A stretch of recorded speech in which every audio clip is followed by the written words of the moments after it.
तो यूक्रेन के खार्किव में भारी गोलीबारी की खबर है। इस वक्त ये बड़ी खबर हम आपको दिखा रहे हैं। रिहायशी इलाकों में रूसी सेना की गोलीबारी जो है वो जारी है। हम आपको बार बार बता रहे हैं, रिहायशी बिल्डिंग्स जो हैं उन्हें लगातार टारगेट किया जा रहा है। तस्वीरों में आप देख रहे हैं, आप पिछले 5 दिनों से ऐसी तस्वीरें देख रहे हैं। टारगेट किया जाता है, आग का गोला दिखाई देता है और उसके बाद धमाका, धुएं का गुब्बार। ये तस्वीरें आपने लगातार देखी हैं। सायरन आपने बार बार सुने हैं हवाई हमले की चेतावनी देते हुए। और यूक्रेन का एक बड़ा अटैक रशिया पर यही रहा है कि वो उसके सिविलियंस को टारगेट कर रहा है, सिविलियंस को निशाना बनाया जा रहा है। रशिया बार बार इस बात को दोहरा रहा है कि सिविलियंस उसके निशाने पर नहीं है, वो मिलिट्री इंस्टॉलेशंस और जो एयरबेस और एयरफील्ड्स हैं उन्हें निशाना बना रहा है। देखिए इस तस्वीर को, देखिए इस तस्वीर में किस तरह से रिहायशी इलाकों की बात की जा रही है। जो बैटल है, ये बैटल इंटेंस हो रही है। खार्किव को लेकर क्लेम्स एंड काउंटर क्लेम्स आपने देखे।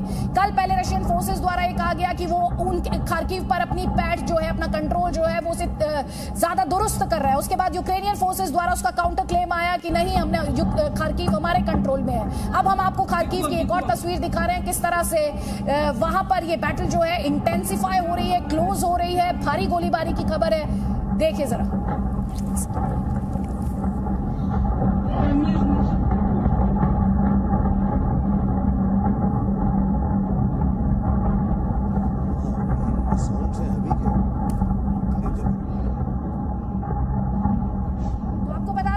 इस वक्त खार्किव की तस्वीर आप अपने स्क्रीन पर देख रहे हैं। नॉइस साफ तौर पर जो सुना जा सकता है, आग के गोले देखे जा सकते हैं और बार बार बात हो रही है कीव की लड़ाई की भी, कीव की लड़ाई की भी बात हो रही है और शांति वार्ता की भी बात हो रही है, जिसे लेकर हम आपको बता रहे हैं कि 90 मिनट से ज्यादा का वक्त हो चुका है। क्या कुछ उस मीटिंग में हो रहा होगा, हमारे एक्सपर्ट जो हैं वो लगातार इसे एनालाइज करने की कोशिश कर रहे हैं। खार्किव की अगर बात करना चाहें, group captain Devnath, Kharkiv Aditi, अभी जो हम विजुअल्स देख रहे हैं इससे बहुत क्लियर है कि ये एक बम नहीं फट रहा है, ये मल्टीपल सीरीज ऑफ बम फट रहे हैं। मैंने इस छोटे से टाइम में कम से कम 17 बमों को फटते हुए देखा हुआ है।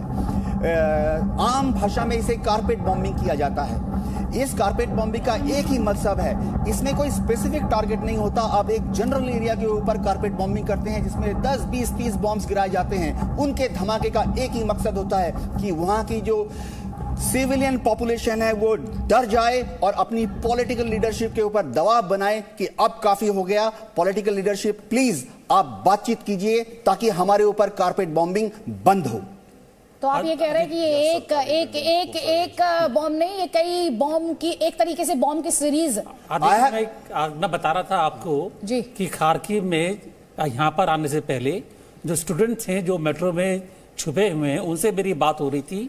उनका यही था कि पूरा खार्किव एक तरफ से खाली पड़ा हुआ है, सड़कों पर कोई नहीं है, खाली बमों की आवाज आ रही है। जहां देखते हैं एक फ्लोर ऊपर जाने के बाद में बम्बार्डमेंट काफी तेजी से हो रहा है वहां पर, और ऐसी बम्बार्डमेंट में किसी का भी निकलना बहुत मुश्किल हो गया है। ये कोई सिक्योरिटी की गारंटी नहीं दे रहा है उनकी। तो ये जो सब तस्वीरें देख रहे हैं सपोर्ट कर रहे हैं कि कीव और खार्किव दोनों जगह ही हालत काफी खराब है जी।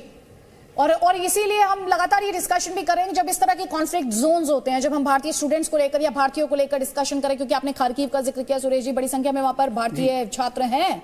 तो इस तरह की सिचुएशन से आप जरा खुद इमेजिन कीजिए कि किस तरह से इवैक्यूएट किया जाए, कैसे सुरक्षित निकाला जाए जब आप देख रहे हैं किस तरह से बॉम्बार्डमेंट हो रही है। ग्रुप कैप्टन देवनाथ, आप बात पूरी करना चाह रहे थे। जी हाँ, आज मैं बता दूं, मेरे दोस्तों ने मुझे यह भी बताया है कि रूस ने और प्रेसिडेंट पुतिन ने आज कीव के लोगों को कीव से बाहर निकल जाने की चेतावनी दी है।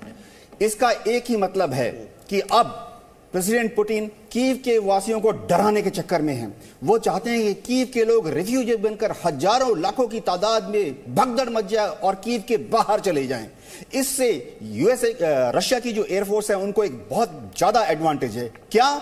रिहायशी एरियाज अगर खाली हैं तो उसके ऊपर अभी जो आप टीवी स्क्रीन में देख रहे हैं कि एक साथ 10, 20, 30 बॉम्ब्स की लेयर में मल्टीपल बॉम्बिंग करके कारपेट बॉम्बिंग कर रहे हैं।